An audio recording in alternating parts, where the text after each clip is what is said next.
to Talk Hockey, streaming from the Oilers Live Studio. Subscribe or follow today.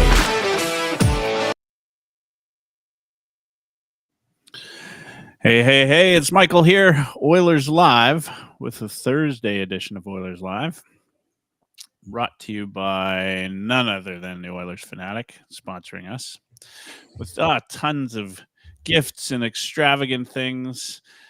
We love Oilers Fanatic, who's also one of our guests tonight, and we've also got Ryan Lutzberg, senior writer for Heavy Hockey. We are closing in on the 2025 edition of the Stanley Cup Playoffs. So that's what we're going to talk about tonight. We're going to talk about playoff preview.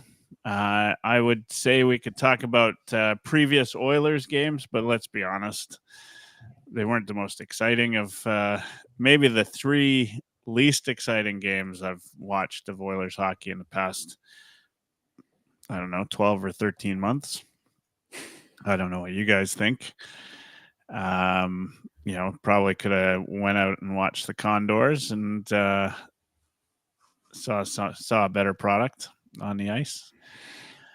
Definitely for the 5-0 game anyway. Yeah, absolutely. So quickly around the league, Flames are beating up on the Kings 1-0. I don't know. We'll just say beating up. Sabres won out the season 5-4 tonight. Maple Leafs beat the Red Wings 4-3. Senators high scoring 7-5. Though doubtful. I haven't looked at the rosters. Doubtful many big players are playing. The Rangers shut out the Lightning 4-0. Pens beat the Capitals 5-2. Caps on a bit of a lull going into the playoffs. Same with the Dallas Stars. We'll talk about that tonight. How you guys doing? Pretty good. Excited for the playoffs here to get that going. I think it's kind of nice, actually. I mean, I was kind of hoping for a Sunday night start just so we could sleep in the next day and still have Monday off, but starts at the end of the long weekend, of course, but gives the team extra time to rest up and heal up. So not too disappointed with that. So yeah, I can live with a Monday start for the series. Yeah. It's the playoffs, Patrick. You got to battle through. Yeah. You gotta just kind of get through it for sure. Hey guys, I mean, let's talk playoffs tonight. I mean, we could talk just about anything. Let's talk playoffs. Let's keep it, as much Oilers content as we can. But I'm excited for the Stanley Cup playoffs this year. I think there's some really good matchups. There's not a team, I think, maybe the only one that I wouldn't put money down on might be, and debatable, but the Ottawa Senators maybe the only. And even then, I say that with hesitation because they could get hot. They could do some damage. They've had some strong stretches in the season. And the East was no joke, like in terms of who was going to get in, right down to the last game of the season. Well, it wouldn't be the first time the Toronto Maple Leafs blew a first-round series they should have won. So. No. Battle of Ontario. I mean, that's kind of exciting. I would have liked to see a Leafs Canadiens first-round matchup. That would have been a lot of fun. Lane Hudson, of course, playing and doing his magic. What a season. What a season. Maybe we'll I don't know if you guys want to touch on trophies or anything like that. I think, you know what, we can do that at any time, maybe in the off season, pre-awards or something like that. We can talk about who we think is going to do what. Let's keep it to Oilers talk tonight. Sorry, I got a dog in the background and he's just having a good time. It's only like at 3 a.m. in the morning here in the middle of the Atlantic. My dog's wide awake, trying to get in on the action. He's excited for Stanley Cup playoff action, as we all should be. How do you guys want to do this tonight? Do you want to go like series by series? How do you want to? What's your thoughts? I'm good either way. Any thoughts there, Lotsie? And the one thing I was going to say is that the one award we do know is that Leon won the Rocket Richard. Right. So that was awesome to see. He's come close so many times before, and it wasn't exactly a struggle down the end. Like we knew it was a foregone conclusion for a while. He won the thing by 7 goals, but it's great to see him finally overcome that little hurdle and add the Rocket to his trophy case. And pretty impressive. I think it was a .73 goals per game, was it not? That sounds close. Yeah. 53 in 71 games. I think that's what it is. I'll have to check. I checked it. It was last night I checked it, but of course, out here in Atlantic Canada, well, as there is coast to coast, there's a lot of Leafs fans. And we had the discussion on Oilers Live here about whether Draisaitl could potentially challenge for the most all-time goals at some point in his career. And that discussion, we had it here. I mean, we're Oilers fans. But in the locker rooms here at the hockey games, whatever, the guys here, they're Leafs fans, so they're like, the discussion on whether Draisaitl would contend wasn't even a factor. It was always about Matthews. I'd be surprised if he plays enough games to even come close. Now, Matthews is no slouch, as we know. He's got, I think, about a .6 average, which is a little bit higher than Draisaitl. But Draisaitl's longevity seems to be a little bit better, although he's playing hurt again. Let's hope he's fully healthy for the playoffs. So we'll talk about that. Let's let's talk about series by series. Maybe we can kind of give your idea. Let's start in the West, because I think that's the place to go. I'm just going to bring up the Stanley Cup bracket. Okay, that'd be easier. Yeah. So hold on one second. Let's get this. The wonders of technology. We're going to get this done here, and we're going to share this. Everybody that's watching on YouTube or wherever, I mean, you're going to get a real treat here, real visual treat happening right away. I'm probably overselling it. And there we go. We've got, we'll do this. It's great. There's 3 of us. We can make this. This will be my Oilers Live Thursday bracket. We're going to submit this. Let's do it together. We'll talk about this and what we'll do. How we'll do it tonight is because it's going to be 2 of us at a minimum are going to pick one team, right? So if there's two guys that pick the one team, then we'll go that.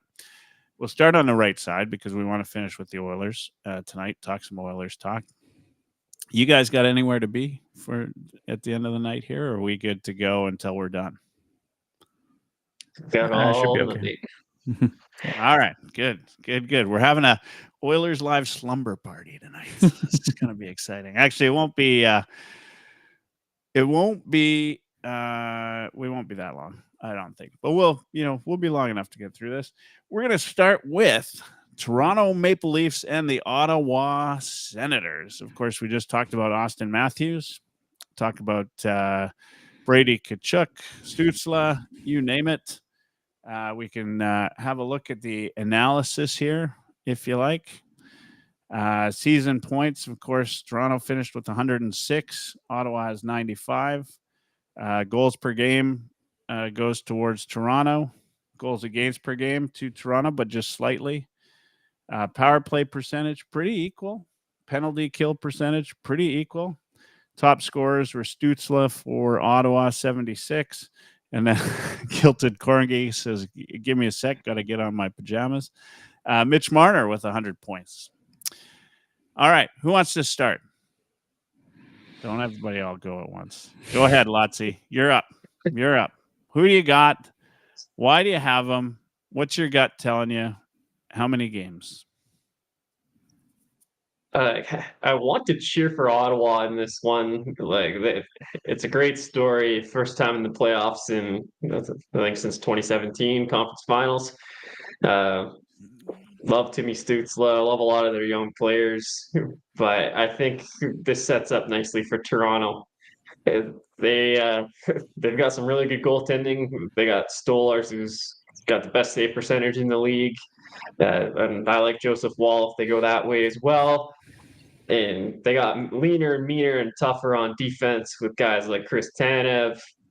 And they don't have the weight of that. We can't get past the first round anymore, right? They did that a couple years ago. They don't have to face Boston. They're not going to face a Florida team until the second round if they get there, which I'm going to tell you right now, I think they will. So I think this sets up nicely for the Leafs. All right. And how many? I'll go 6. Leafs in 6. There we go. Big Leafs fan over there, Lotzi, when he's not John and the Oilers. Don't even joke about colors. All right, Patrick, I gotta be real. You want me to go first, Patrick, or you want to go? Sure, I'll back clean up here. All right. Okay. You're going to back everyone up? Is that what you're saying? You want me to? I was going to back clean up. So, yeah, you go ahead. Yeah, I'll be the deciding vote. Okay. All right. Okay. I mean, you know what? This is this to me is one of the more boring series in the lineup this year. Like I think there's some really great series that I'm going to tune into. This one just doesn't do it for me. Right. I mean, obviously the Maple Leafs have some good players. Nylander is the only guy to come close to 50 with Draisaitl this year. Marner has had a good season. It did really well at the Four Nations. Matthews, as from all that I know, is playing. Problem here is I think maybe this might be the most high scoring of the series. I mean, there's no real all-star goaltenders in this or any guys that I would, take that are going to go like on a real tear. So I really think neither of these teams are going very far, but I'm with you. I'm going to go Leafs in 6 on this one. I just don't think, I mean, like Stützle is great. Brady's good. It's just not going to be the Senators series. Toronto's got too much firepower, and there's no goaltending to really stop it. All right, I'll have to be the call you crazy thing or whatever we're gonna call it tonight. I'm gonna be the different opinion. I'll go Ottawa in 7. I think it's going to take them 7 games to take down the Toronto Maple Leafs. I can see it being a back and forth battle. In all likelihood, Toronto probably takes this series, but I think Ottawa has just enough that they can put some doubt in them. Toronto loses 1 or 2 at home. It could swing, but I think it would definitely take 7 games for the Ottawa Senators to take down Toronto. So I'm going to go Ottawa in 7. All right. So majority wins. We're going with Toronto. We get to pick. I think you get to pick the numbers after the fact. We'll put that in. This will just be the start. We'll have to, we'll submit this, but maybe off air we can finish it off and see how we do as a group. All right. Next series up is Tampa Bay and the Florida Panthers. I mean, we've got, this is, isn't this like the dream for the NHL to have these regional matchups, right? Yeah. That's why they do the current format. Yeah. You got Ottawa and Toronto. You got Tampa and Florida. This is great. Tampa's been amazing all year. I'll start on this one. Kucherov, wow, right? Like maybe the only guy to rival McDavid, I think, in terms of just kind of, how like points and commitment and all of those things. And when he decides to be a game changer, he's a game changer. This team just continues to get it done year over year. Florida's not been the same team. And, and we know that they, I haven't heard, is Tkachuk coming back for game 1? I think that was always the plan. Was that always the plan? I think that was always the plan. I just didn't know if that was actually going to happen or not. I haven't heard an official announcement, but that's what my gut's telling me. Yeah, that's kind of what I thought too. Florida's still a great team too, but Tampa Bay's been so good consistently for so long that they, I just kind of think that Tampa Bay is going to take this one, and I'm going to say Tampa Bay is going to take this one in 5. So that's that's where I go, and I don't think it's going to be much of a series at all. I mean, it'll be exciting because it's a rivalry series. I think it'll be a good series, I shouldn't say, but I don't think it's going to be a long one. I say Tampa in 5. Now, Patrick, you're up. I am going to go. I'm going to say another 7-game series. I'm going to say Florida in 7. I think this one is going to be a battle. I don't think either team is going to get a real advantage over the other. I see a lot of back and forth in this one as well, and potentially setting up a Tkachuk brother matchup in the second round there between Ottawa and Florida. So I'm going to go Florida Panthers in 7. Florida in 7. All right. So basically whatever I say, Patrick's going to say the opposite right now. Lotzi, what do you got? I can see where the teams in this little activity are going here. Every single year, it seems like one of the Stanley Cup finalists, at least one of them, has an early exit. And I'm thinking that the Panthers are going to fall victim to that. First of all, they've been the back-to-back Cup finals. It is really hard to go 3 straight, and they've dealt with the same condensed season that everybody else has. Seth Jones hasn't exactly been lighting the world on fire since he came over to Florida. 40.91 goals for percentage, although the expected goals is 52.41, so not terrible, but the results have not been there. Aaron Ekblad's going to miss the first 2 games of the series due to suspension, so that Florida's behind the 8 ball right away. Marchand's only got a handful of games, if that. I can't remember exactly when he returned, but it was recently. So there could still be some chemistry being developed there. Tkachuk hasn't played in a long time, so who knows where his effectiveness level is going to be at, although probably just fine. So, but yeah, and Tampa Bay, Kucherov, they got so much Stanley Cup winning experience. They got Jake Gensel, who's filling the net pretty consistently. But they still have Victor Hedman isn't what he used to be, but still amazing. Same with Vasilevsky, not what he used to be, but still amazing. It's hard to go against Tampa. Well, there you have it. I mean, Patrick just isn't going with the flow here. We've got 2 that go against Patrick. We got all blue in that conference. There's only one blue I care about. That's right. Blue and off-white. That's what we want. The blue and off-white. All right, guys, we're going to move into this. This is kind of a neat story. I mean, this was, went to game 82, right? Montreal gets in. The analysis here, obviously, Washington Capitals with just a stellar season, 111 points. Montreal gets in at the end of the season. Goals per game, obviously, when you got Ovechkin on your team, your goals per game is going to be high, 3.6 versus 3. I think that's pretty sizable over the stretch of a full season. Goals against per game, again, in the Caps' favor. Power play percentage in the Caps' favor, although, both are kind of middling power plays, I think. Well, the Caps got it pretty decent with OV. Penalty kill, pretty close to the same. Top point getters, Dylan Strome, 81 points. And then for Montreal, Nick Suzuki, but of course, Lane Hudson, right?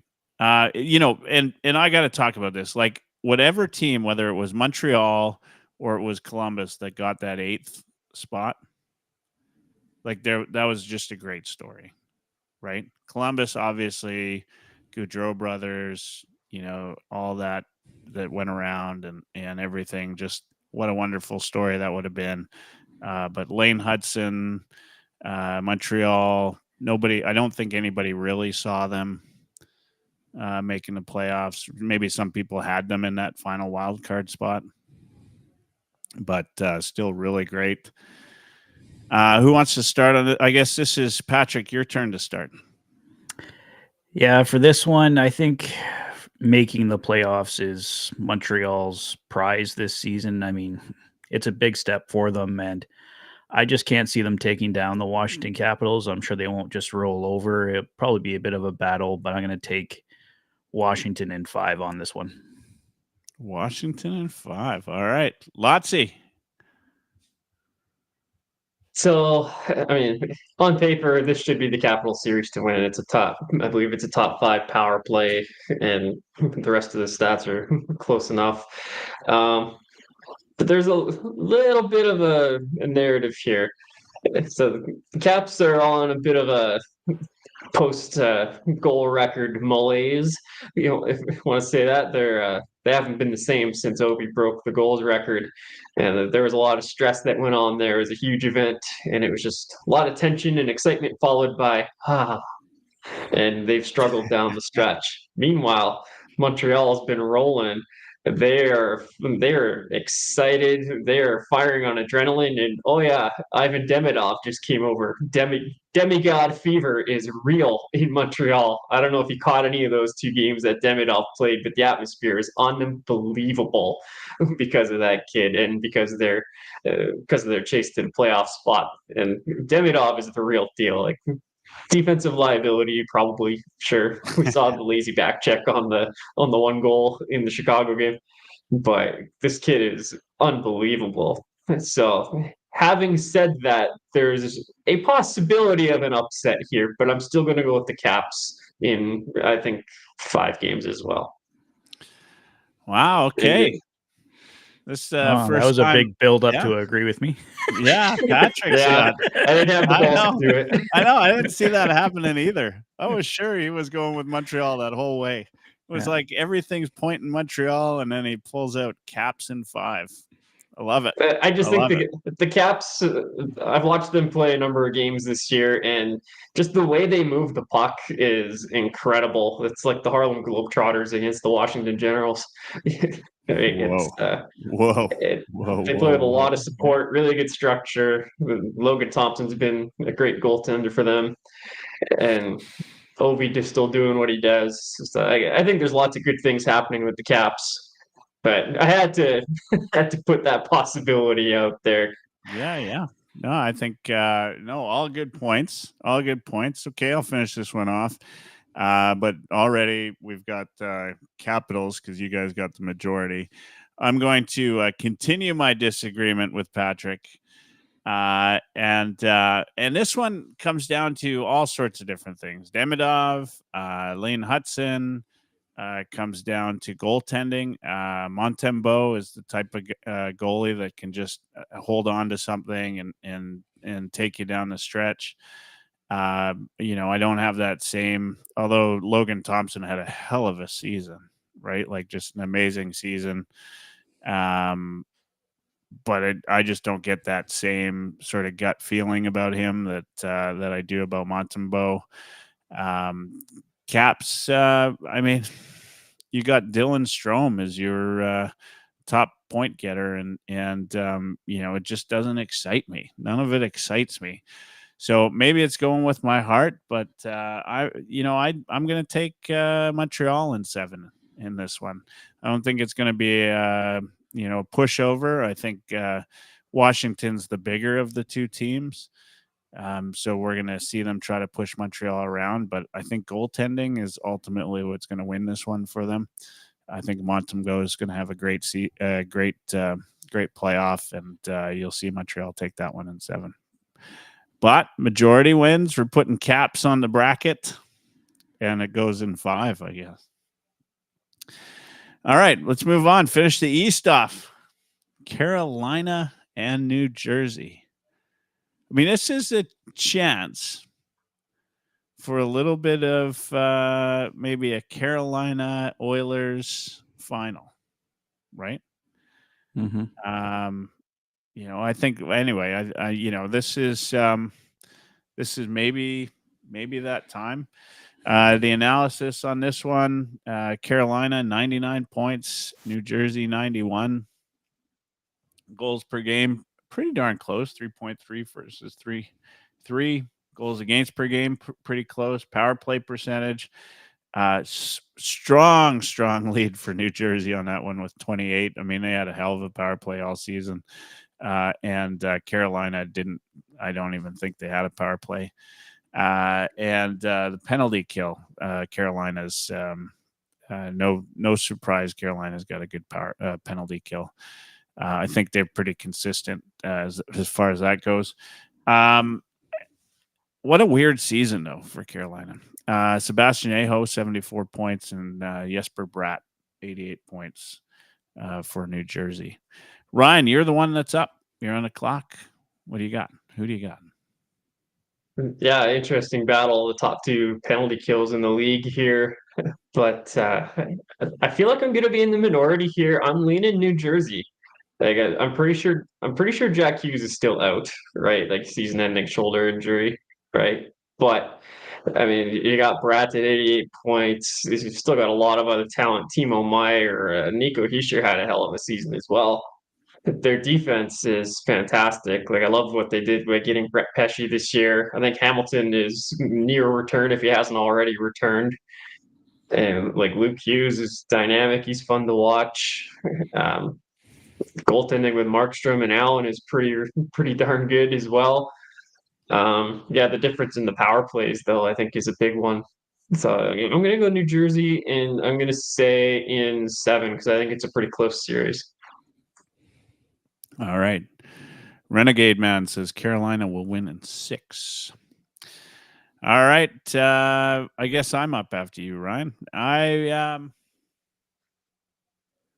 This one again. I mean, I just and I forgot to say it in that in the Caps Montreal, like guys like Dubois, right? Like I just think, I don't know. I mean, they seem to carry with them something that just doesn't allow a team to go advance maybe as far as they should in the playoffs. Markstrom's that guy for me, right? I like I think Carolina is just probably one of the more disciplined teams in the league as well in terms of just how they play the game. Coaching, of course, Brind'Amour. I mean, he's always had a style. He seems to go well there. I think you're dead on though. Like the Pesce, Pesce and that defensive line, Dumoulin. That's pretty good, right? Like pretty good D in New Jersey.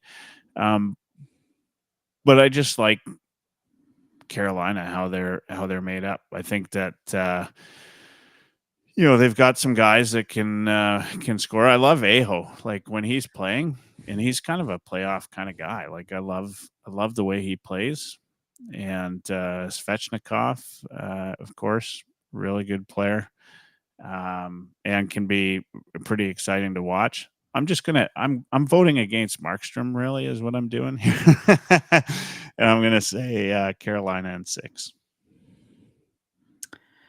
Yeah, I'm gonna go with you on this one, Michael. I'm gonna go Carolina in 6 as well. I think they just have the playoff success as of late. They've been, well, they're not super proven in the Stanley Cup playoffs, but they usually always at least win a round or two. And I think they have the experience there. New Jersey's still fairly young, and Markstrom, I think his playoff record has been questionable for the past little while. So I'm going to go with Carolina in 6. Awesome. All right. There. I was in on 3 of those picks. Lotzi, I think you were in on everyone except that. You were in on 3. 3 of them. Yeah. Patrick, just a salty 2. He was in on there. Salty too. Someone's All got to be right. All right. We have got the President's Trophy winners versus those bastards in St. Louis and St. Louis that stole some players from the Oilers. Mhm. Winnipeg Jets versus St. Louis Blues. 114 points. Damn good season for Winnipeg. 96 points for the Blues. Not a bad season, all things considered, where they were. Like flashback, right? Flashback from a few years ago. St. Louis Blues just make the playoffs. Actually, with I think the Flames won tonight, so the Blues had to win their last game, right, in order to do this. Goals against per game, though, obviously in Winnipeg's favor, right? Hellebuck. Power play percentage in Winnipeg's favor. Penalty kill in Winnipeg's favor. Point scorers in Winnipeg's favor. Kyle Connor, of course, I think one of the most underrated point scorers in the league. I was underrated, such a hard thing. Like, people know he's good, so how could he be underrated? But we don't talk about Kyle Connor enough, is my thought on it. Like, the guy is like a hell of a player, right? Like, Yeah. to me, he's consistent year over year. He does what he does. And yet, like, he's almost 100-point guy this year. And people just don't talk about just how good Kyle Connor is. I think outside of Winnipeg, if you talk to a Jets fan, they'll probably tell you for hours how good he is. And then Robert Thomas, 81 points for St. Louis. Story, though. Story. I mean, St. Louis, no pushover. That Buchnevich line was, as we saw in the Edmonton St. Louis game, it's ridiculous. It reminds me of that scene in Top Gun where all the MiGs are flying around, they're like turning this way and that, like, MiG, bogey on your left, bogey on your right, and like these guys are just there, like, you mentioned the Harlem Globetrotters before. Absolutely awesome. Hellebuck, as we all know, not really been a great playoff contender. I think this one, though, is going 7. And you're thinking I'm going to say St. Louis, but I think Winnipeg's finally going to do something in the playoffs. Winnipeg in 7. And if Winnipeg takes this game in 4 or 5, watch out, NHL, because they could be for real. So anyway, that's my pick. Winnipeg in 7. Patrick, you're up. Well, I could almost echo everything you said there, Michael, but when it comes down to the Game 7, I am going against you. I'm going to go with the St. Louis Blues taking down the Winnipeg Jets in Game 7. I think they've gotten hot at just the right time. If they don't have that slower start, they're much higher up in the standings right now. I think they're the Winnipeg Jets, as you mentioned there. Connor Hellebuck, he's unproven in the playoffs right now. He did it against the Edmonton Oilers a few years back in the bubble, but the Jets were eliminated that next round after eliminating the Oilers, and I just don't see the Jets getting past the St. Louis Blues. I mean, they're going to put up a hell of a fight. That's why I'm saying 7 games, but I think the Blues find a way to take them down in 7. Yeah, you could very well be right. I mean, we still are yet to see Hellebuck really have a good playoff performance. Lotsy, you get to take us down the stretch on this one. You get to be the tiebreaker on this one. So fun. I mean, it was pretty much the perfect season for the Jets, wasn't it? They won 14 of their first 15 games. Didn't really have any sort of adversity coming all the way down to the stretch until they won the President's Trophy, won their franchise's first division title in their history. Kyle Connor, fantastic player at 97 points. Mark Scheifele had a fantastic season. Josh Morrissey, one of the league's best defensemen. They got a little nicked up in game 82. They were fortunate to avoid a couple injuries, but they did not avoid an injury to Nick Ehlers. They did not avoid injury to Vladimir Mesnikov either. And then you got the Blues. They won 12 straight down the stretch. You got Robert Thomas was one of the leading scorers after the Four Nations break, along with Nick Suzuki, who is kind of making me rethink my Montreal decision. But and Jordan Binnington, I think, has been much better since the Four Nations. A little bit of a confidence boost in that tournament. He was fantastic, and that confidence boost is deserved. But the President's Trophy's curse is real, boys. Blues in 7. All right, Blues in 7. I could go with you guys on that. I mean, that's just one of those ones. The Blues were so hot down the stretch, and they looked good. I hate it. I want to hate the Blues because of what happened in the offseason. I really do. And I was a Blues fan, actually, before all of that. I still am, to be honest with you. I actually do like the Blues. I think it's a good franchise. They share a lot with Edmonton, including some RFAs. And it was the Oilers' fault. It was the Oilers' fault. What a hell of a move, right? Yeah. And both Holloway and Broberg were fantastic for them this season. And Kilted Corgi says it in the chat. Binnington's no joke, right? We haven't even talked about that. We're giving the, lots of people giving the edge to Hellebuck. Yeah, he's good, but Binnington, we know what Binnington can do in the playoffs. We just saw this goaltending battle play out in the Four Nations. Canada, USA. Binnington versus Hellebuck. I didn't even put that together. That's How'd great. that go? Yeah. That is good. All right. We're moving on. We got the Blues in that one. Likely in 7. Dallas Stars versus the Colorado Avalanche. This is one of the most exciting series for me. Pardon me.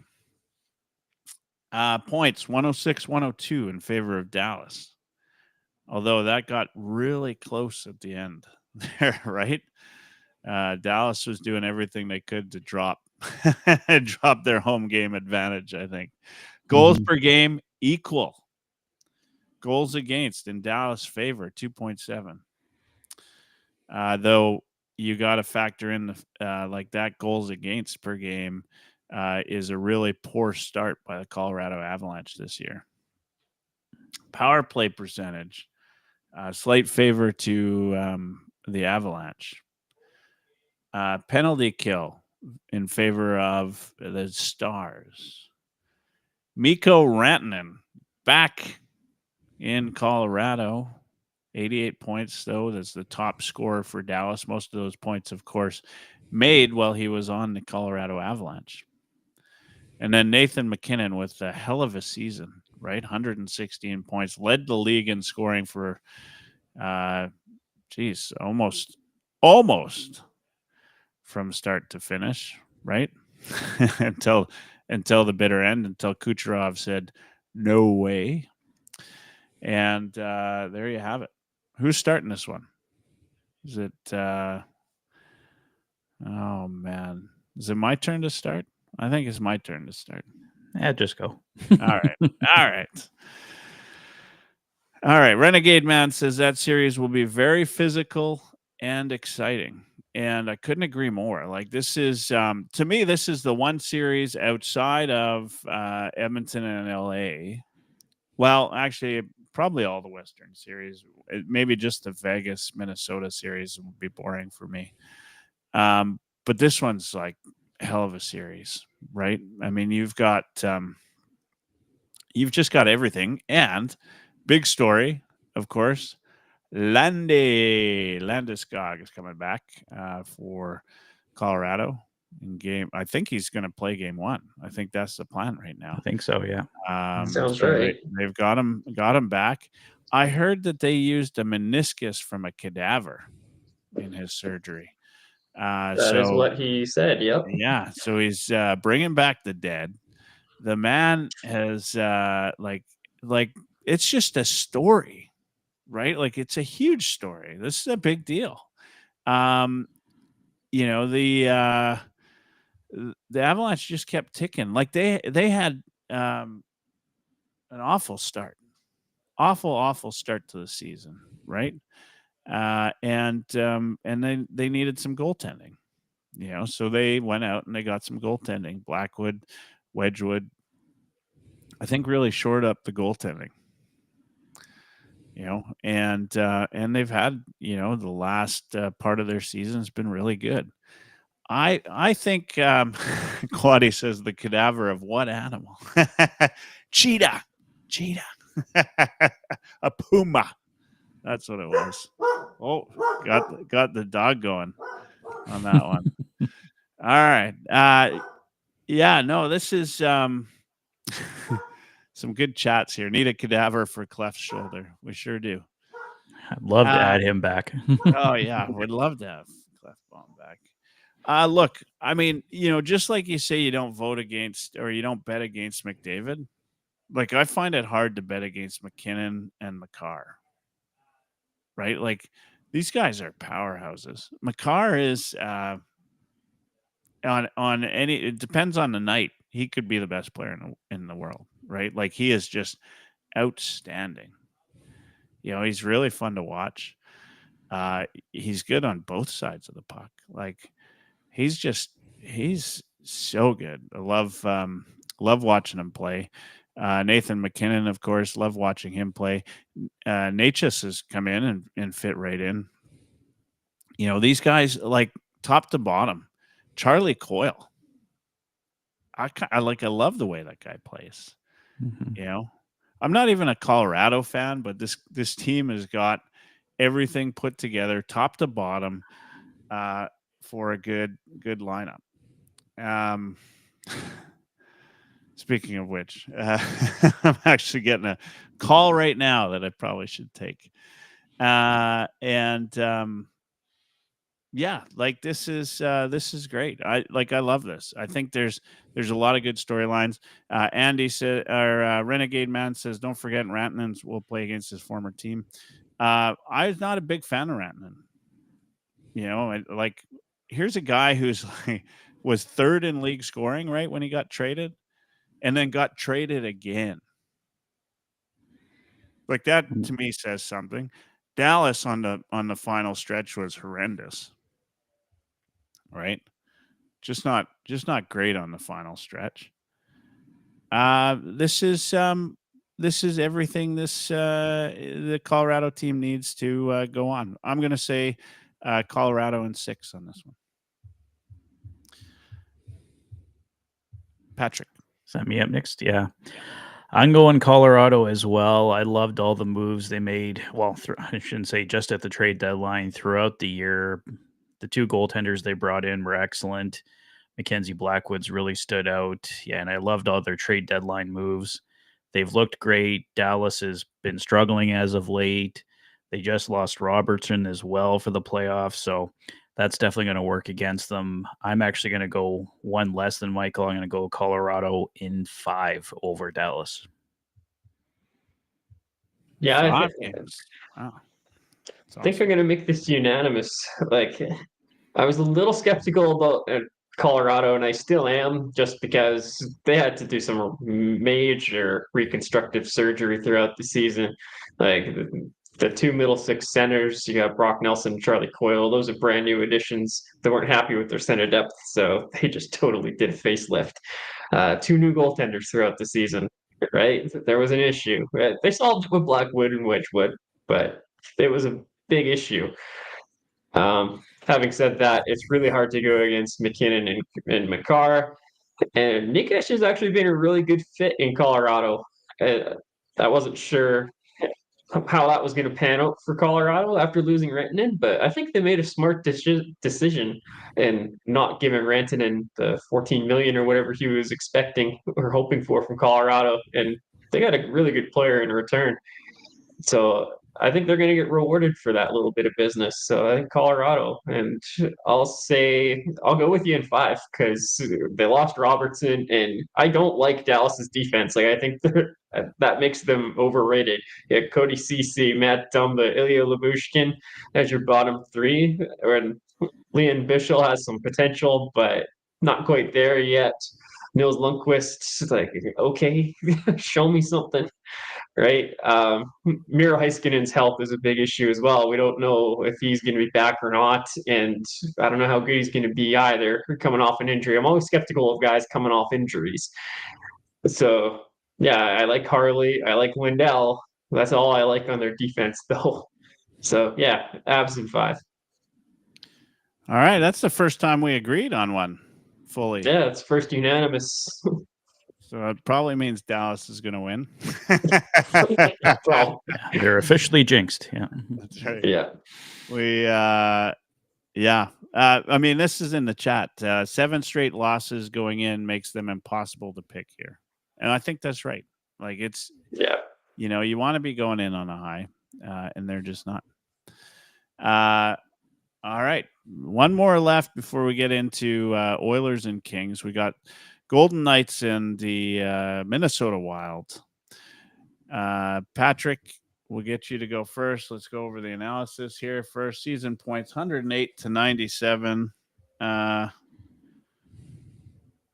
And goals per game, well in the Golden Knights' favor.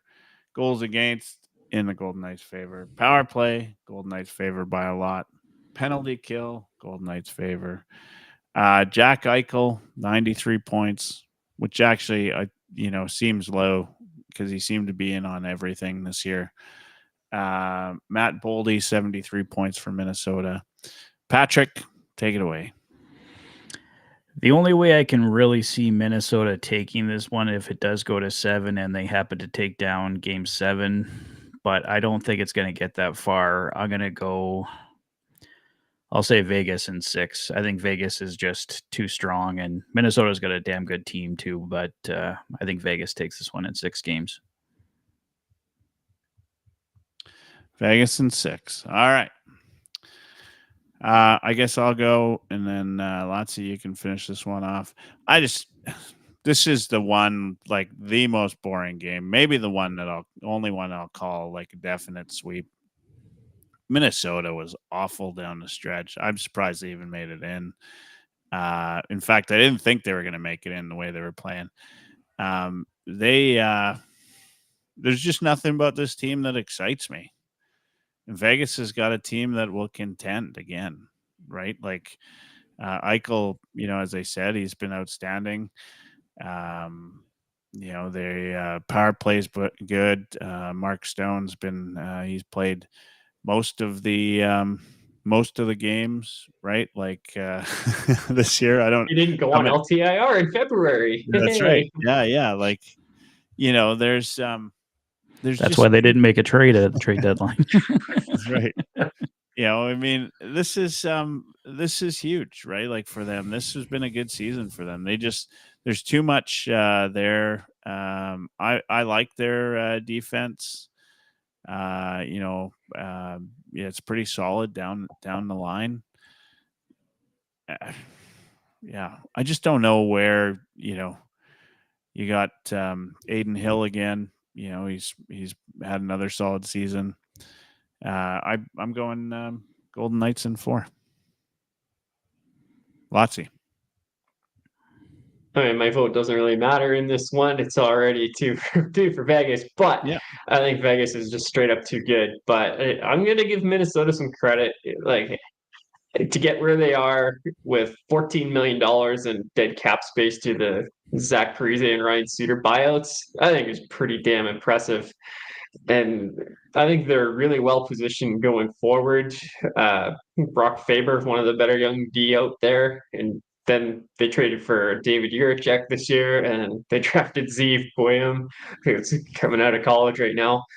And it's like those 3 young D have that team set for a lot of years. So I think they're in a really good spot. I still like Kaprizov as a player, but it doesn't seem like that game-breaking guy that's going to win you a playoff series. Like Matt Boldy as well. Like I like some pieces they have. It's just not ready to contend yet. So yeah, Vegas. And I'll go 6. 6. Oh wow. Giving Minnesota like all the props there. I don't like either team, so it pains me to talk about give any compliments in that series, but it is what Oh, it I is. know. Yeah, I hated complimenting them, but yeah. Real. Yeah, I mean, yeah, like I can't stand Vegas, but they, they're kind of like the bigger, better version to me of like Carolina, like in how they play disciplined hockey, and you know what you're gonna get game in, game out. Like they're just consistent, right? Yeah, that's kind of how I view them. All right, this is the one we've all been waiting for. 4th time. This is the rivalry of the 2020s, right? This is the one. This is the Oilers Kings first round, annual rivalry that just happens. It's going to happen every year. This year, though, home game advantage goes to the Kings, who have been next to unbeatable at home this season. You look at the stats, points 105 to 99. I don't think that's reasonable. Like, I think those points were pretty damn close up until the last little bit. And Edmonton, of course, played probably 15, 16 games without their actual lineup. Mm-hmm. Goals per game still in Edmonton's favor. Goals against per game well in the Kings' favor. Not a big surprise there. Power play percentage in Edmonton's favor. Much of that built up before the last 16 games. Without the full lineup, the power play was definitely not in the same category, and that power play percentage was a lot higher, I think, going into this final stretch. Penalty kill, negligible. I mean, the Kings have a little bit of a better penalty kill, but Edmonton had they got back to where they were in the playoffs last year with the penalty kill, right? Going into this final stretch, I thought the penalty killers had done a great job. But what did they kill, like 14 in a row again or something like that at one point? 14, 15 in a row. And of course, stats wise, I mean, Leon Draisaitl with another great year, 106 points, only 50 goal scorer in the league. And then Adrian Kempe is the top scorer for your team. And I mean, that tells you what kind of team LA is. If Adrian Kempe is your top guy, and I mean, 73 points, right? And so that kind of gives you the rundown on that. I think, Patrick, it's your turn to start.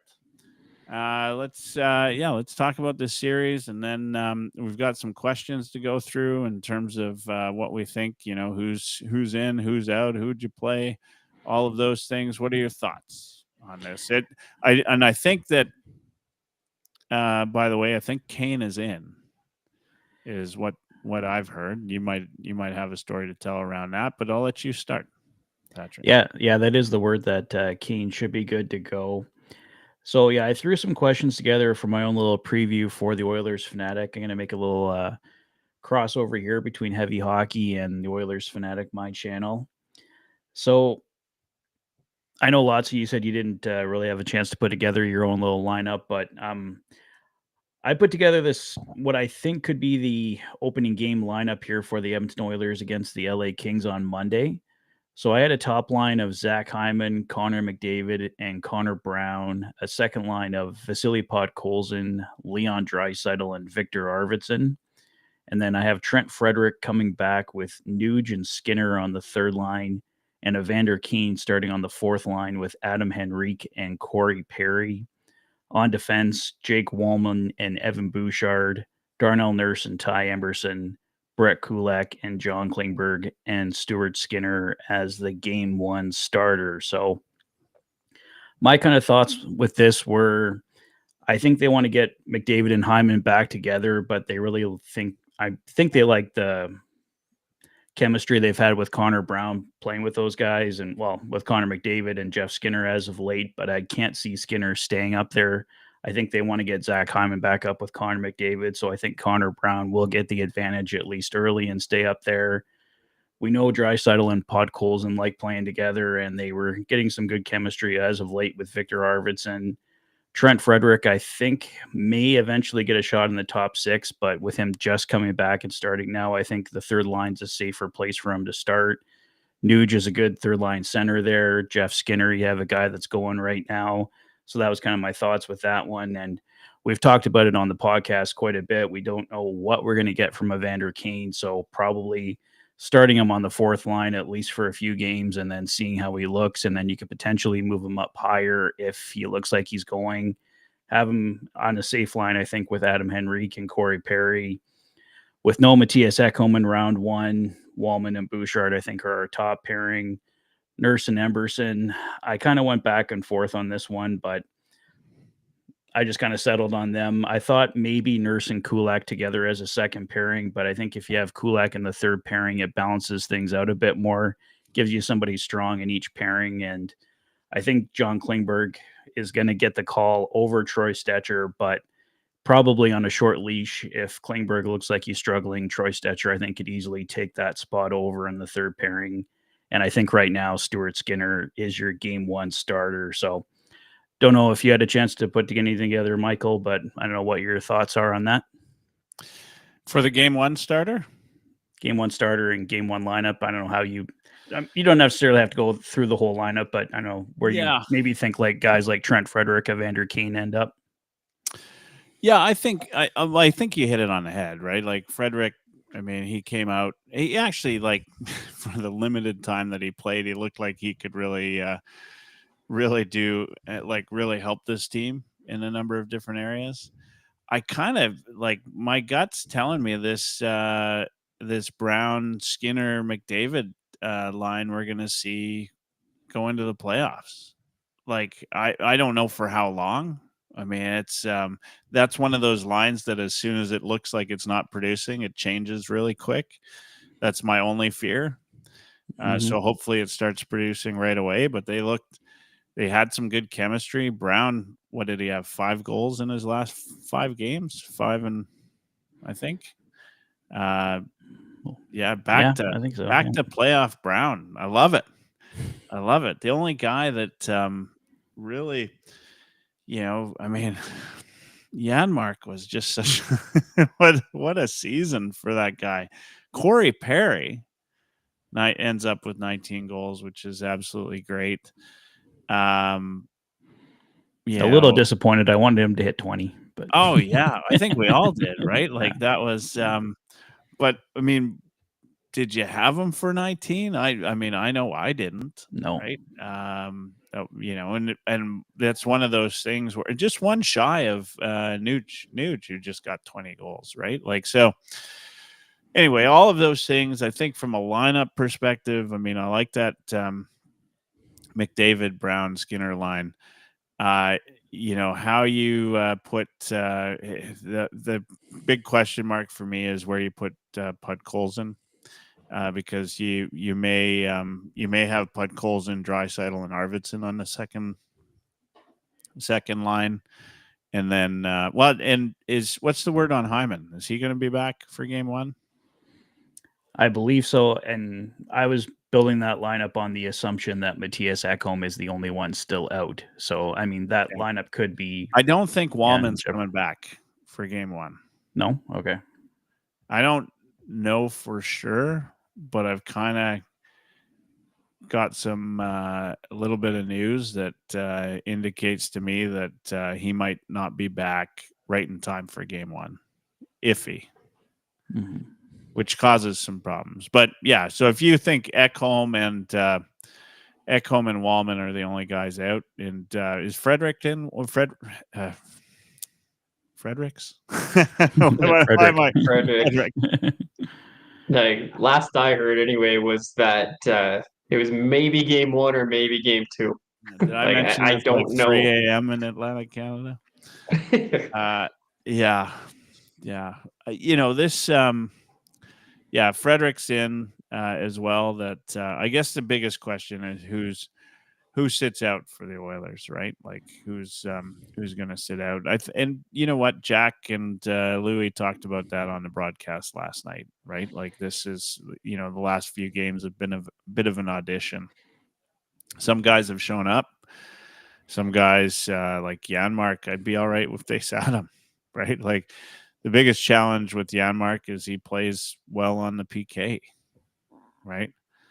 But you're playing a team like LA. Their PK is not, or their power play is not exactly, although I think it's been good as of late. I think they had a good power play in the last stretch. I'd have to look that up specifically.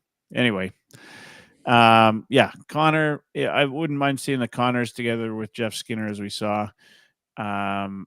I don't know if that's going to happen or not. That's kind of the big.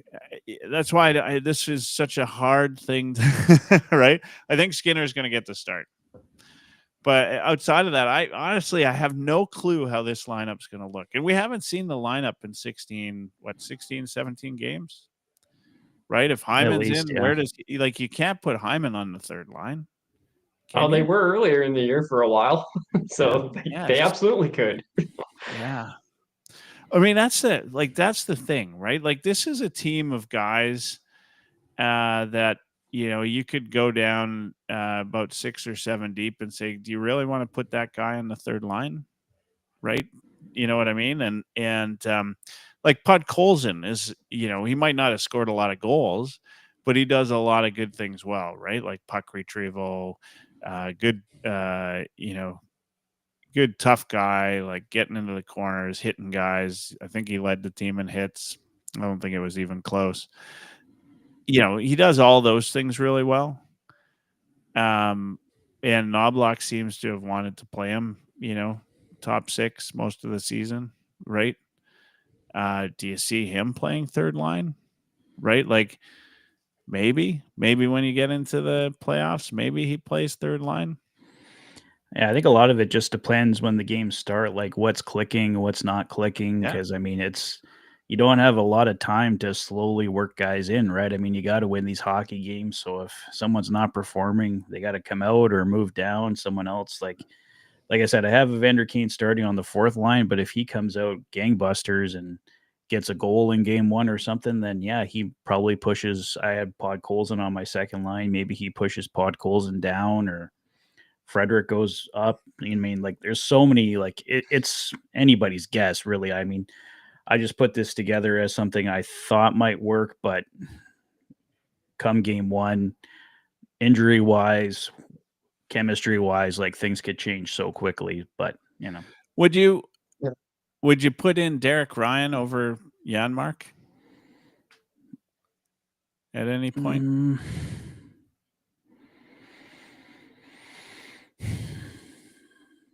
For me, if you need a right-handed center that can win you some draws, then that's the only reason to put Derek Ryan in at this point. But what's the outside of the PK, right? If you need a guy, one single extra guy to make your PK that much better, is Janmark worth that? Like, did he drive up the PK numbers all season? Is it on his shoulders that the PK operates? It's one of those things that's really tough to pinpoint. Like the numbers only tell you so much. It's what he does well. Like it's definitely his biggest strength. And there's really not a lot of other penalty kill forwards on the roster this year. Hyman could do it, but I don't think they want to ask that of him because they want to put his efforts more into goal scoring, right? They want him for 5-on-5 play, so they've been reducing his ice time that way by not having him on the PK this year. But so you got Podkolzin that can do it. I don't know how good he's been, but he's been doing it. Just Janmark and Brown as a duo, though. I think you can make a strong case that they're the best PK duo we have. Like they actually create a lot of shorthanded chances against, and they do a lot of good Brown's things. Been showing that he can play with whoever. Like he's been saddled with Janmark for a while. As soon as he's Like the Janmark hasn't done him any favors, right? He gets put up with McDavid and he's scoring goals. In fact, he was scoring at a better clip than Hyman's scoring goals, right? Like maybe the Connor Brown, Connor McDavid chemistry from junior has come back. Maybe that's there, right? In fact, Jeff Skinner and Connor Brown seem to have a little bit of chemistry as well. And then from a PK perspective, I don't know. Like, do they really feed off each other that well? That it's like you said, it's hard to pinpoint. Yeah, I feel like they do, but I think you're right on Brownie. Like he can play up and down the lineup, and it might be similar to last year where they started the playoffs with Henrique, McDavid, and Hyman as a line, and that didn't last very long, right? So it could be a very similar situation. Now, like I put together like 4 different line combos, and I could have probably done 5 or 6 different ones that are all plausible, right? Yeah. I just couldn't decide on one. That was my thing that was happening with me when I was trying to prep for this. What I think will happen and what I want to happen are 2 very different things.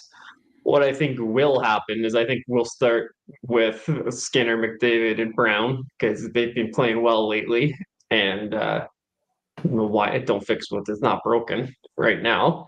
And then Draisaitl's going to come back, and he's been stuck between Puckholz and Arvidsson all season long, so I don't see why they're going to break that up. Especially the Puckholz and Arvidsson winger duo, that's been a thing most of the season. Third line is where it starts to get interesting. Again, I don't know if Frederick's going to be ready for game 1. I don't know if Kane's going to be ready for game 1. Well, Kane says he's ready for game 1, but he hasn't been given medical clearance yet, from what I understand. So, unless we hear an announcement between now and Monday, which we could, I have to go on the assumption that Kane's not in. So, I don't know. Frederick might not be in either, but for this activity, we're going under the assumption that they're both healthy and available. I rolled one of those 2 guys on the third line at left wing, and my preference would be for Frederick. Then I put Nuge in the middle, and then we got Hyman. Hyman goes on. He's not going any lower than the third line, right? So line, that's not a bad like. If you put Hyman on the third line, that includes Nuge and Frederick. Is that some would argue that's a top 6 line, right? Is that some would argue that's a second line? Exactly. On any other team. I'm fine with having 2 second lines.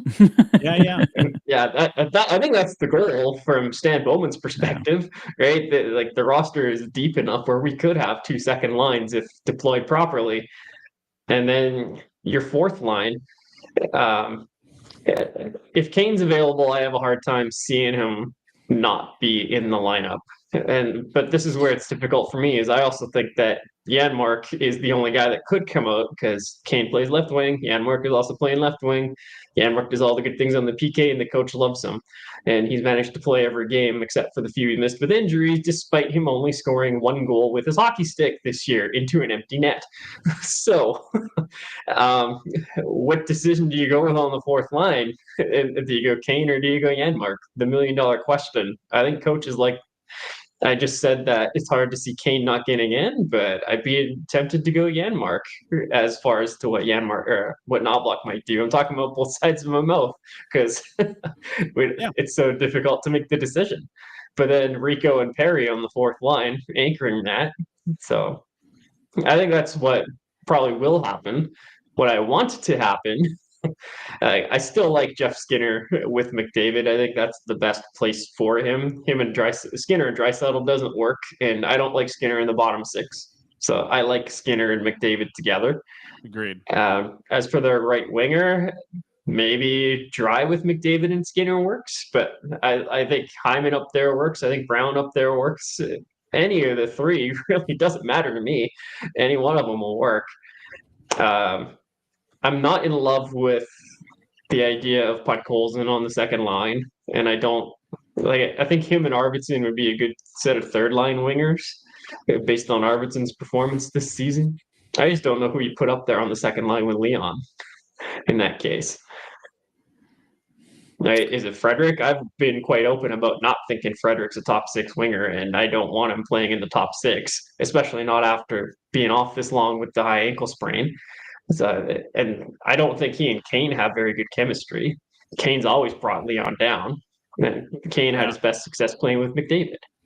Right. So I think it's just awkward. Like, I think no matter what, if you split Connor and Leon, Leon's going to have some awkward wingers that aren't going to be great for him, which sucks, but is what it is. And I think it'd be good to have the Rico, Brown, and Mark line back together. And I think it'll happen at some point. We'll see. So yeah, like, I don't know. I want a lot of different things to happen, but so this is why I wasn't quite set. Right. Like, there's a billion different permutations and combinations that could all work, right? We got 7 different guys that can play center and lots of guys that can play top 6 or bottom 6. It's a pretty versatile lineup. So honestly, like, we make a lot of what the lines can and should be, but I don't think it matters. There's a lot of different combos that'll work. Yeah. Max Jones made a case, right? Yeah. Like No, I didn't. Not in my eyes. No, well, of course not. Realist Ryan. Yeah. Well, I had him out of this lineup, so I don't think. I don't have him in the lineup, but he made a case.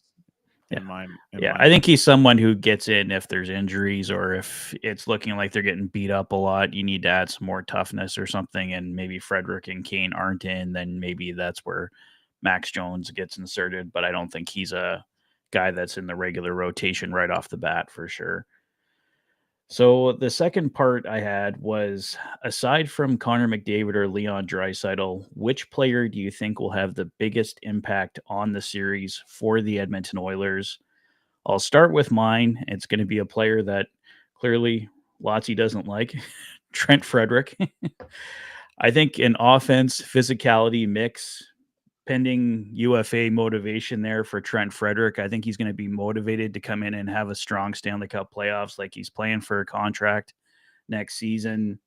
The Edmonton Oilers want to see what he can do. And like I said, an offense physicality mix that I really like. So we'll see if I'm wrong on this one, but I think aside from McDavid or Draisaitl, Trent Frederick could be one of those guys that's a difference maker for the Oilers. So what do you guys think? I'll go with this one. Just too many question marks with Frederick, just like Kane for me. So, I hope one of them can make a real big impact on this team going for it. But, I talked about him down the stretch. He was great scoring goals. He was an impact maker last year. I think Connor Brown's the guy.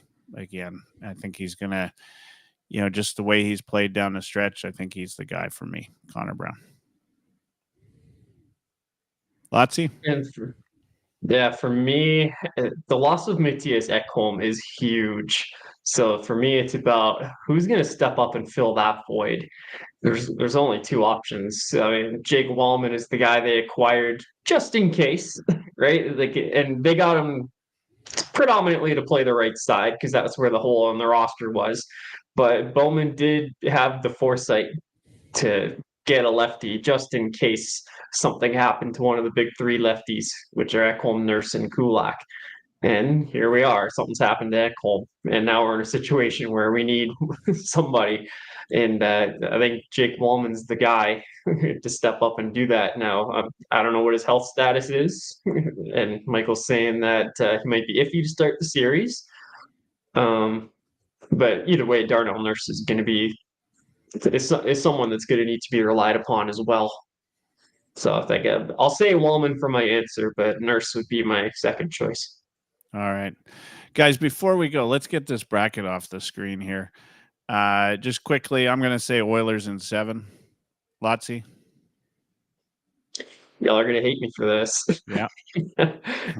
LA Kings in 6. All right. Patrick? I'm going the good guys in 6, Oilers in 6. All right. That's that. We're going to change this up here, and we're going to stop sharing that. I'll get that done. We'll get the offline. We'll finish off the bracket and see how we do. All right, guys. Okay. sorry. Now we got so impact player. Patrick, you had Frederick. Lotzi, you had Wallman, and Nurse with honorable mention. I had Connor Brown. Good. What's next? Well, to wrap up here, I was just going to say impact player for the LA Kings, and my pick was Adrian Kempe. He always seems to show up in the series against the Edmonton Oilers. He's obviously one of the best LA Kings. So, yeah, my pick for the biggest impact player from the Kings was Adrian Kempe. Not a bad choice.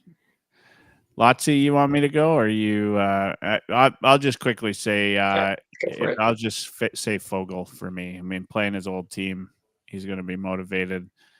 He was a thorn in the Oilers' side the other night. He's a guy you love or hate depending on what streak he's on. Is he on the bad streak or is he on the good one? If he gets good, he'll be an impact player. So for me, I think the obvious one is Darcy Kemper.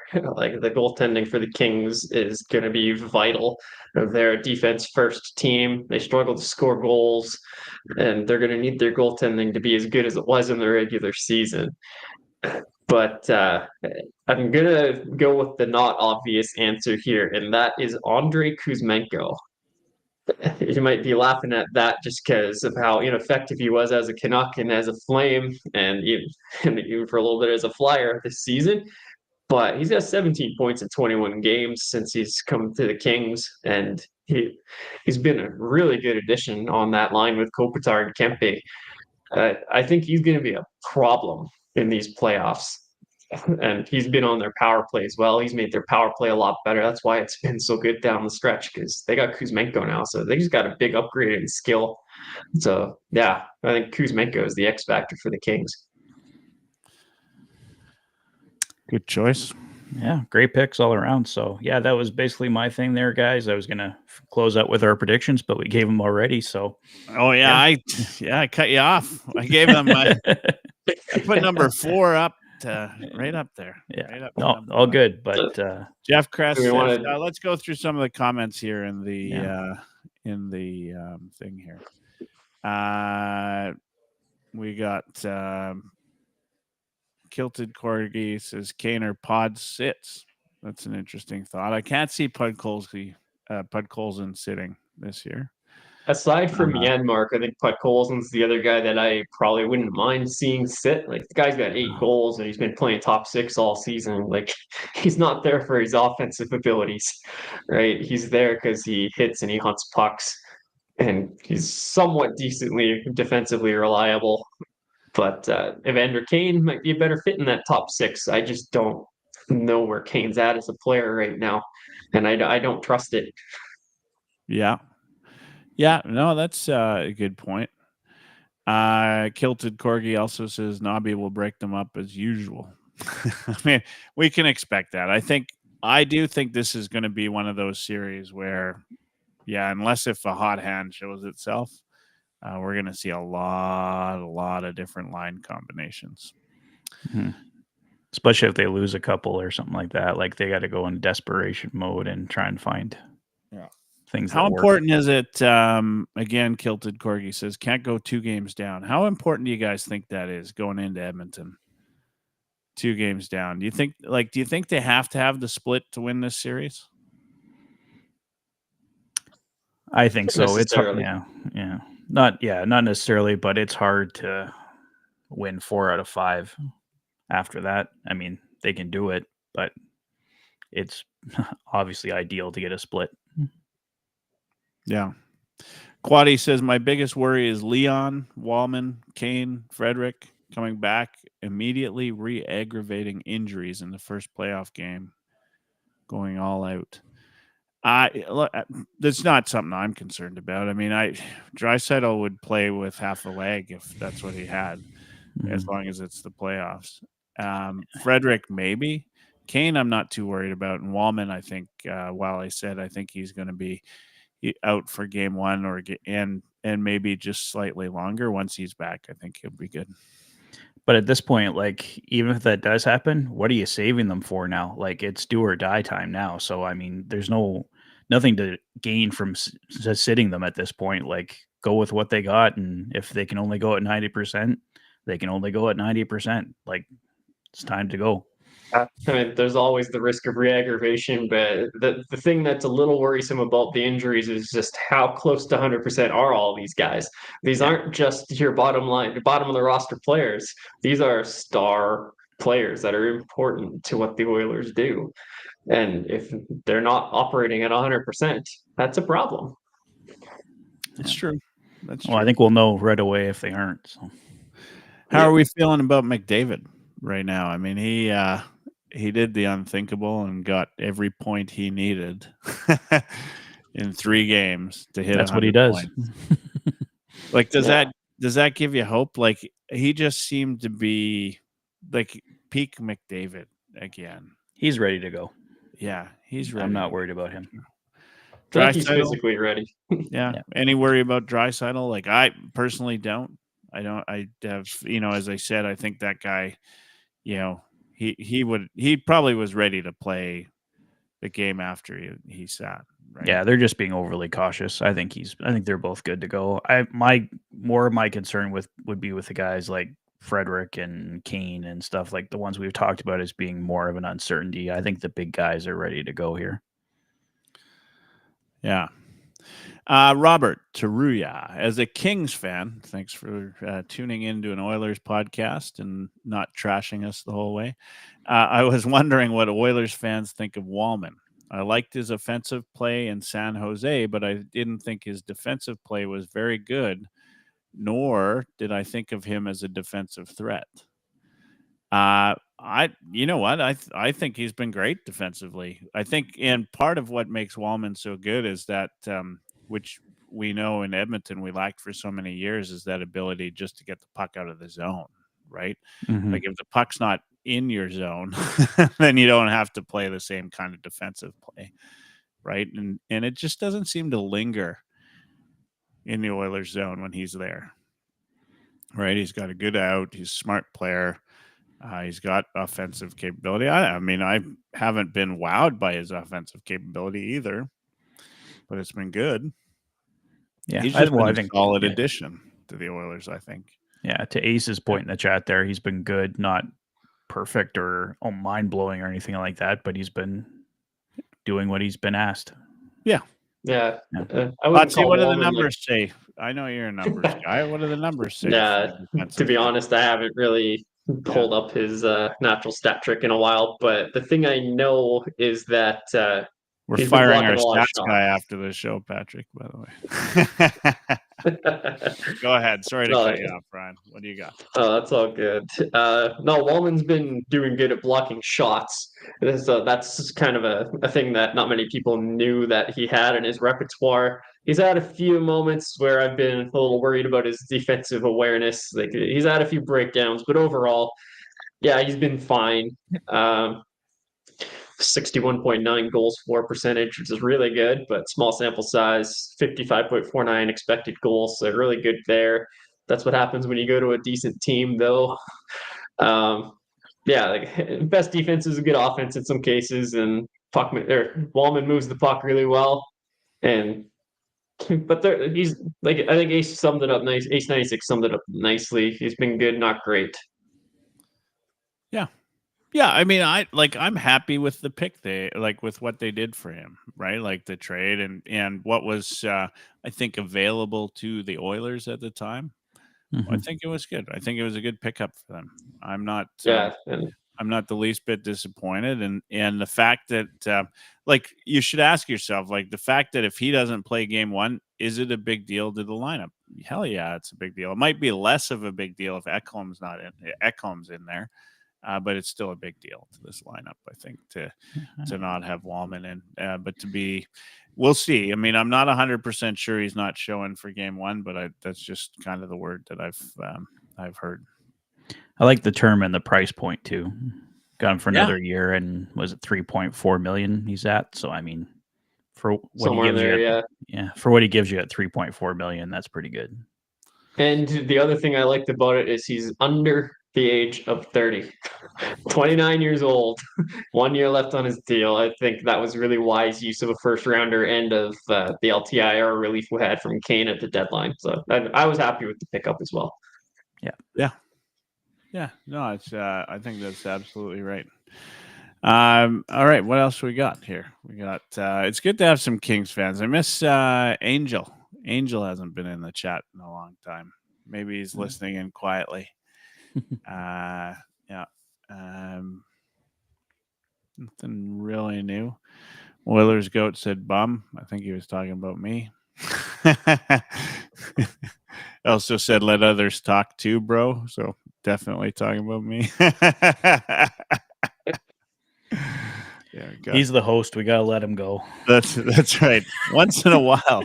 There we go. Let's put that on the screen. Let's get that up in lights. Nurse gonna earn that pay many minutes. Yeah, probably initially he's gonna get. I love hey, what do you guys think of that 5D?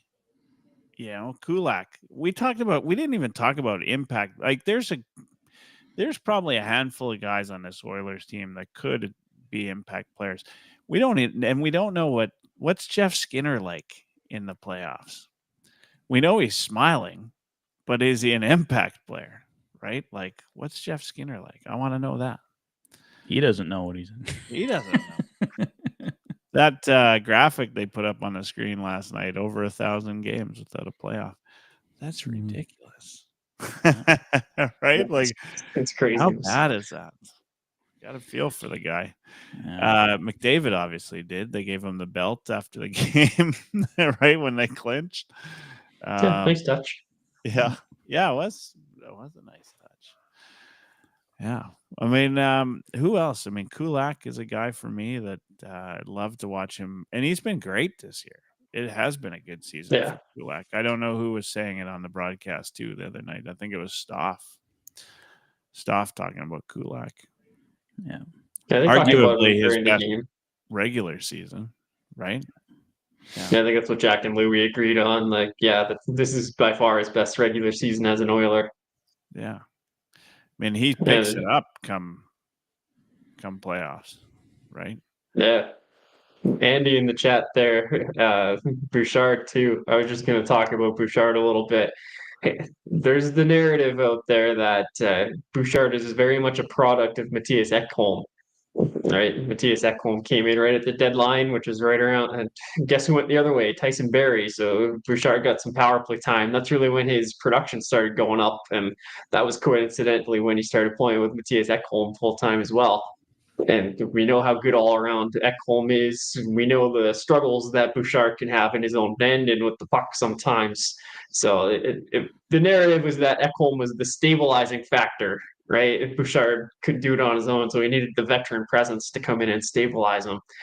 Well, guess what? Now Bouchard's going to get the chance to prove that that's not the case because Ekholm's out for the entire first round and probably longer if my gut is right. So I think Bouchard has a chance to have a big impact in this series if he's the guy I think he is. Yeah, I mean he's he finished third in scoring, right? Last playoffs. Something I think he's the last 3 years he's third behind Leon and Connor. Yeah, pretty outstanding numbers, right? Like you could give the puck away a lot, and still be on the plus on that, especially to be up there in the top 5 in scoring for a whole playoff. What about? I mean, we're talking about impact players, but what about weaknesses for this Oilers squad? I mean, there's obviously Ekholm out. Like, is defense a weakness? If we thought it was a weakness, sorry, go ahead. No, go ahead. If we thought it was a weakness at the start of the regular season, it's essentially that roster construction. But we've subbed out Wallman for Ekholm, or Ekholm for Wallman, right? Wallman's really good, but I don't think he's the player that Ekholm is. So our defense is slightly worse than it was at the start of the regular season, which had some question marks at best. Yeah, I think it really depends where like those depth guys like Troy Stetcher and John Klingberg are at. If they're healthy and ready to go, I have a lot more faith in it. But if they're still injured or not at 100% and they don't have that depth to lean on, although I've liked to what I've seen from Cam Dineen in his brief time up with the team, I think he's looked good. But yeah, I mean, it's going to really all depend on health and the depth there. Yeah, somebody asked in the chat if Cam Dineen was going to get a game, if anybody thought that. It depends on injuries, right? Like I think Troy Stetcher is the best of the bunch of there. He's the best of the bottom of the barrel. It's what I'll go with, in my opinion. But he missed the last few games as well, so I don't know where his health is at. I think he's with Nurse if he's healthy. Mm-hmm. Yeah, I'm not. I mean, losing Ekholm's huge, right? Like he's just been a stalwart on D for Edmonton. But I think the rest of us, D, can, with Wallman in, can pick up the slack. I think there's enough talent there that they can be what they need to be, and the Oilers offense can win games for you. What about goaltending? I mean, this is, defense, obviously, but goaltending. Stuart Skinner, I thought, had a great game last night against San Jose. I thought maybe one of his better games of the season, but it's still San Jose. But he made some great saves. That one on Toffoli comes out, and Toffoli's a great goal scorer, right? He made a good save there. He seemingly, like, what I liked about last night's game is he was just there. There was nothing like spectacular about the game, like watching him. There were no big scramble saves because he was playing it well the whole time, right? So, but is goaltending an area that either of you are concerned? I mean, I think I'll say, yeah, of course I am. Mm-hmm. I would have, it's clear that they want to play Skinner. I think it's clear anyway. It feels pretty clear to me that they want to play Skinner for game one. But only that one, only that last game is it, where I thought that he played really well. Yeah, I'm still concerned about the goaltending. I mean, Calvin Pickard looked great down the stretch there, and he was one of the reasons we were able to stay in the hunt there and not fall too far out of our spot. But can Calvin Pickard carry the ball in the playoffs? And we know Stuart Skinner is going to get the call first, but does he have one bad game where he lets in 6 goals and everyone's down his back? And yeah, I don't know. It's not filling anybody with confidence right now, but I think a couple games like Skinner had in that was a game 3 where he shut out the Kings 1-0.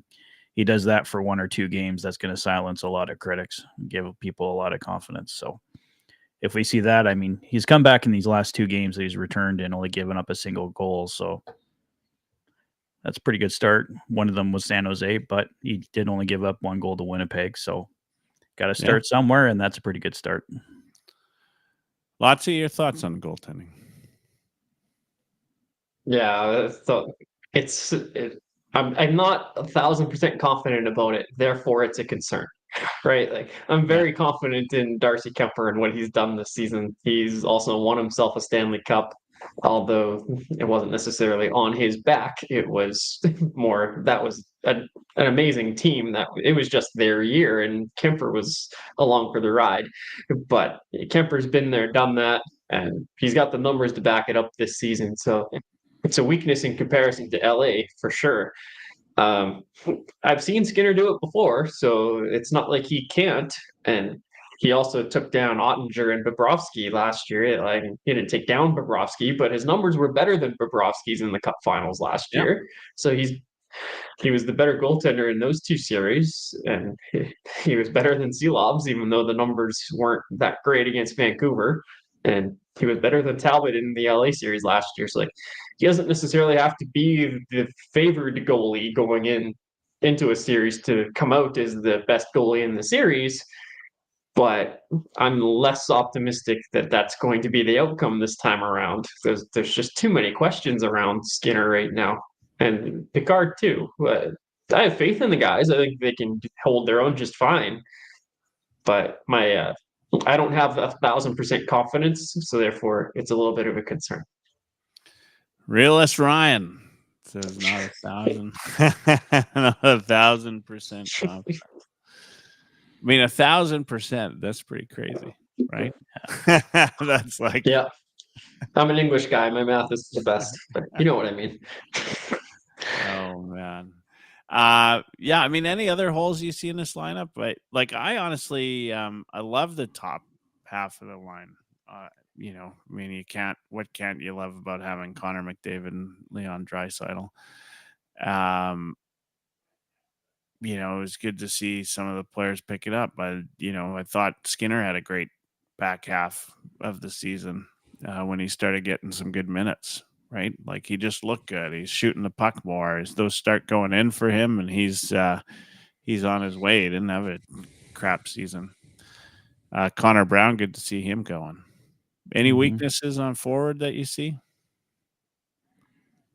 Maybe physicality. I don't know. Like, what do you guys see?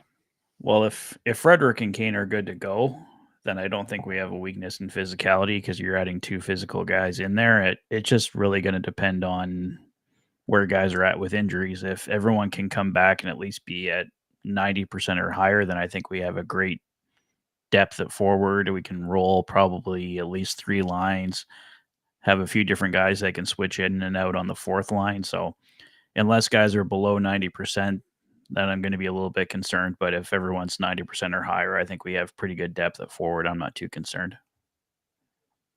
Yeah. Lotsy? My big concern is finishing, right? On paper, this looks like a really deep roster that should be able to outscore pretty much any team in the league. But that's not the result we've gotten this season. Arvidsson hasn't put the puck in the net very often. Skinner didn't until near the end. And to Arvidsson's credit, it started going in for him a little bit as well. Connor Brown, again, same idea. Hot at the end of the season, but didn't do much throughout the rest of the season. Puck goals and 8 goals, and he's been in your top 6 the entire year. Janmark, 1 goal scored with his hockey stick, 2 overall. He didn't use his stick to beat a goalie this year. Right? We know the refrain. Corey Perry was 4th or 5th on the team in scoring and 19 goals and averaging 12 minutes a night. That's a bright spot, but that's also a problem if he's playing 12 minutes a night and finishing that highly on your team's scoring list. Nuge underperformed this year. Hyman underperformed this year. I wasn't expecting 54 again from Hyman, but I was expecting a little more than I got.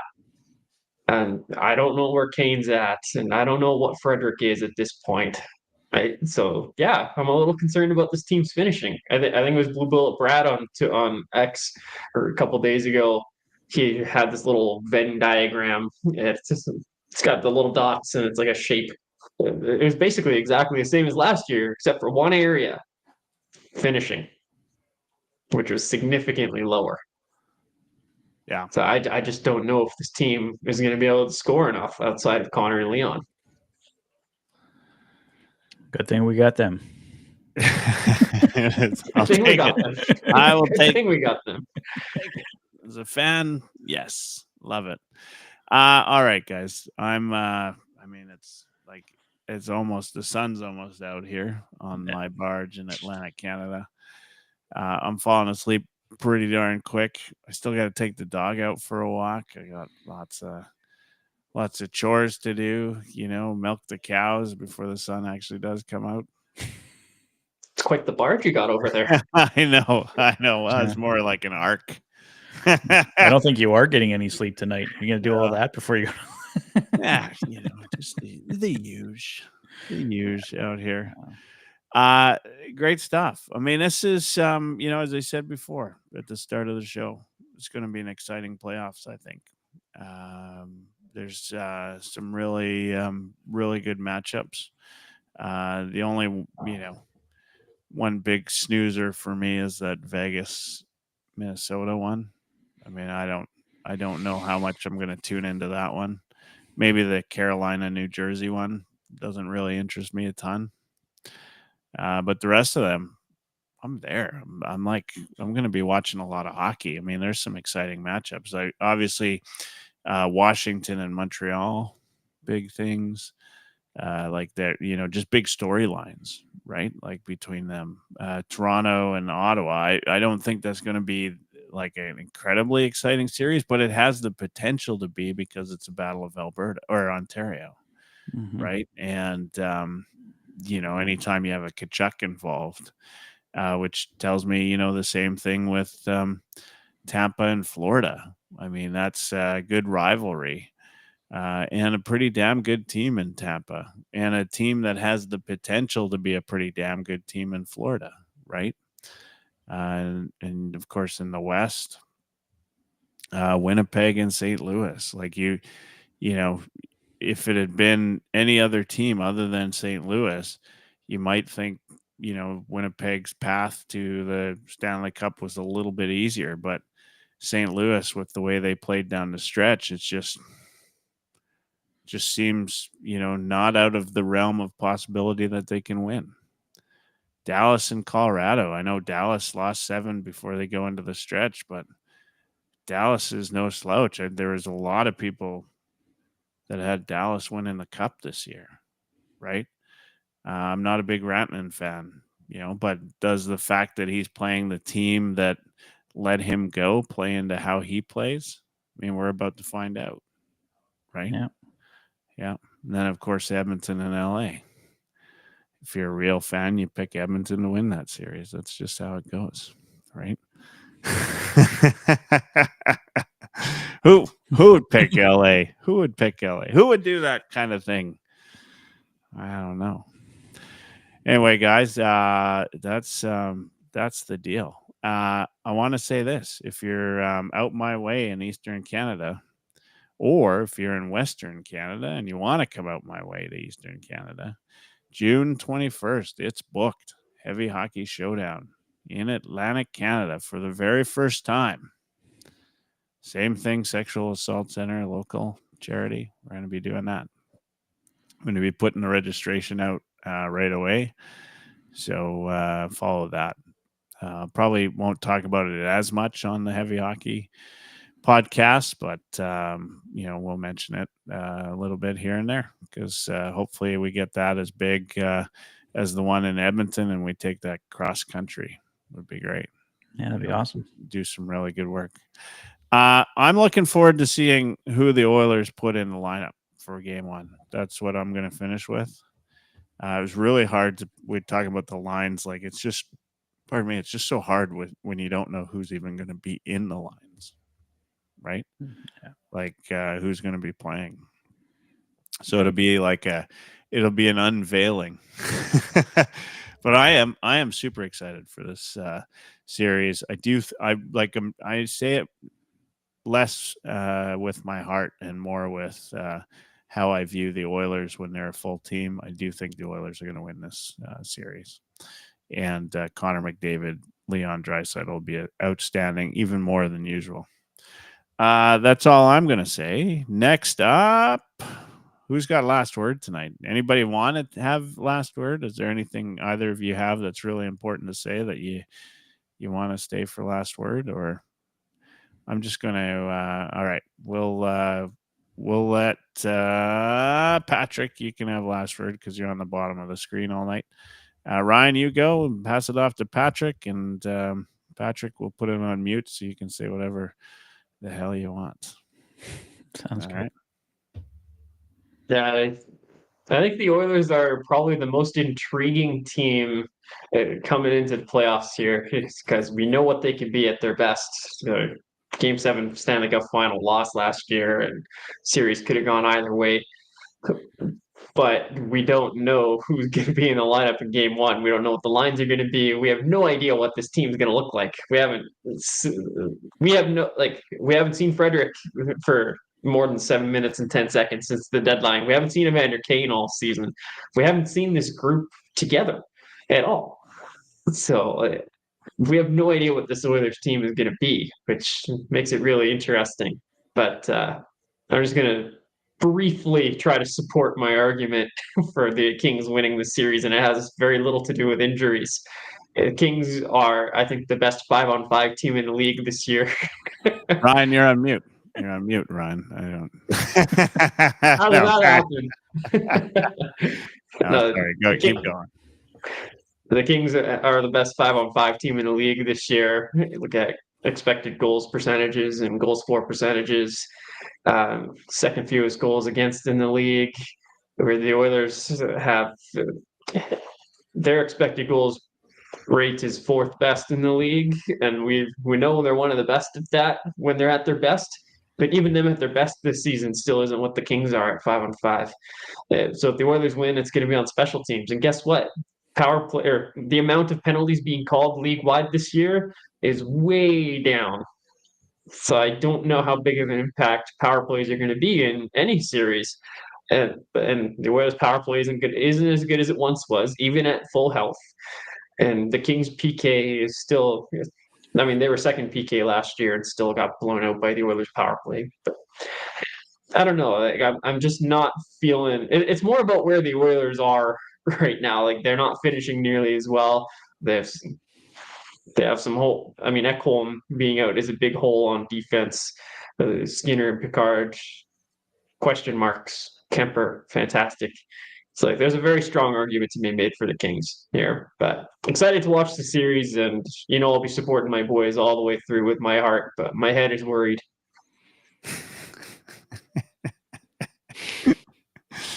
Glad you didn't have the last word. What a depressing last word that would have been. What a jerk.